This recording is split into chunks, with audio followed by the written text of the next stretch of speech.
काम कसको हो के? हामी नागरिक, आम नागरिकले सोध्ने क्वेसन यही हो।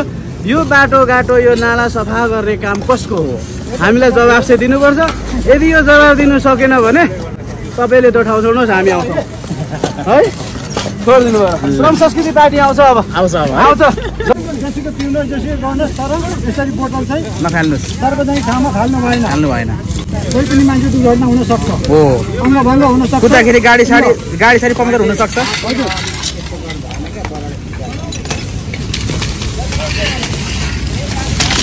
ए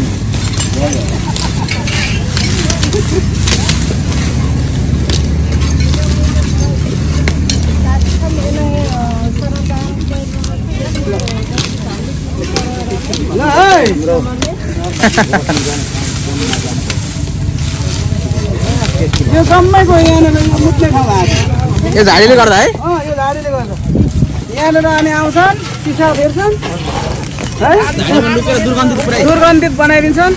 सफा गर्नु भने चाहिँ जिरो। यहाँ हेर्नुहोस् त ल, यो साँच्चै भन्नु भने स्थानीय सरकारले सफाइ टोली खटाइदिएको भए आज यसरी हामी यो सडकमा जुट्नुपर्ने अवस्था थिएन, आउनै थिएन। तर यो स्थानीय सरकारलाई हामीले गाली गरेको होइन, यो हामीले यहाँबाट सन्देश दिन खोज्या हो। यो काम कसको हो के? हामी नागरिक, आम नागरिकले सोध्ने क्वेसन यही हो। यो बाटोघाटो यो नाला सफा गर्ने काम कसको हो? हामीलाई जवाफ चाहिँ दिनुपर्छ। यदि यो जवाफ दिनु सकेन भने तपाईँले त्यो ठाउँ छोड्नुहोस्, हामी आउँछौँ है। छोडिदिनु भयो। श्रम संस्कृति पार्टी आउँछ अब आउँछ जनताले बुझेर 100% आउँछ। 100% ल, ठिक छ ल। सम्झौताहरू मिलेर यहाँ एकदमै राम्रो काम गरिराख्नु देख्न सकिन्छ। नगरे के हुन्न रहेछ र गरे के हुन्न रहेछ र यहाँनिर एकदमै यो धुलै धुलो भएको या फोहोरै फोहोर भएको ठाउँमा पनि एकदम सफा भएको देखिरहेका छौँ। हेर्न सक्नुहुन्छ इटहरी 20 पाराको यो दृश्य सम्मान कार्यको छोटो यो दृश्यमा देख्न चाहिँ।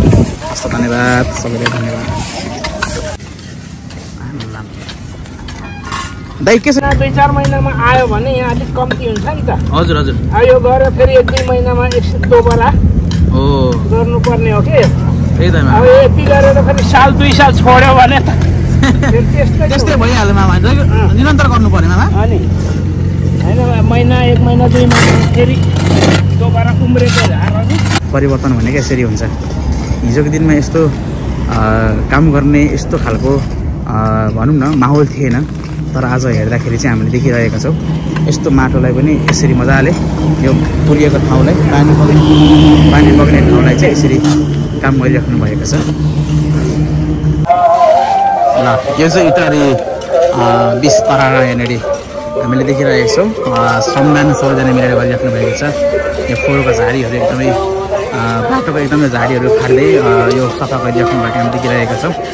यो बाटोमा उम्रिएको यो झारहरू निकाल्दै अनि यो तपाईँको ड्रेनहरू यहाँ झारले पुरिएको रहेछ, माटोहरूले उम्रेर यहाँ सफा गरिरहेको हामी देखिरहेका छौँ। सबैजना यहाँ सम्झौताले एकदम धेरै नै 2 ठाउँ हुनुहुँदो रहेछ सफा गर्ने। माथिबाट मेरा हुनुहुँदो रहेछ।